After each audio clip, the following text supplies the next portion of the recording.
Додека Македонија секојдневно брои голем број новозаразени и починати од COVID-19, на 40.000 граѓани останаа без работа, илјадници семејства преживуваат со по 100 денари неделно. Владини функционери тераат одмор на екзотични локации. Рашковски во Мексико, Николовски во Дубај. Патувања кои чинат многу пари. Не запираат реакциите во јавност откако генералниот секретар во владата кого тресат скандали за набавката на софтвер за сообраќајни прекршоци, призна дека среде пандемија со семејството е на одмор во Мексико. Медиумите шпекулираа дека тоа е во бегство, но вчера за Фокус потврди дека по 3 години првпат заминал на одмор.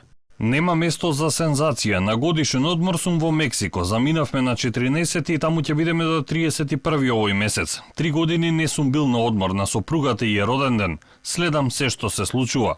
И додека Рашковски од Мексико ги следи збиднувањата во Македонија, неговиот колега вице-премиерот Николовски одморал во Дубај, потврди од владата за Алфа. На нашето прашање, каков пример даваат владините функционери кога секојдневно македонските граѓани слушаат апели за одговорно однесување поради пандемијата, од владата велат дека правото за патување надвор од границите на Македонија не е ограничено за никого.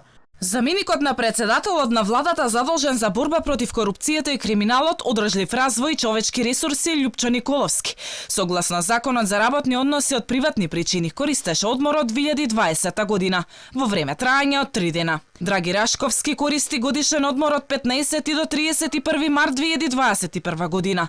Не постои забрана за влез и излез во земјата за македонски граѓани. Тоа право не е ограничено за никого.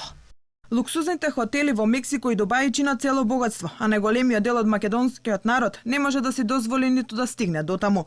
Рашковски со семејството за престојот во Мексико според понудите на Booking би платил најмалку 17.000 евра, а дополнително околу 8.000 евра чинат авионските билети, додека пак вице-премиерот за борба против корупцијата за авионските билети потрошил од 500 до 1.800 евра, а за ноќевање од едно лице од 250 до 1.300 евра. Рашковски и Николовски нема да мора да одат ниту во 14-дневен карантин како ќе се вратат во Македонија.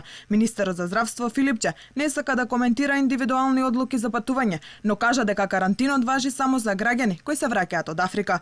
Навистина не е загрозена работата на владата во делот на кризното менаџирање и во делот на штабот и така натаму.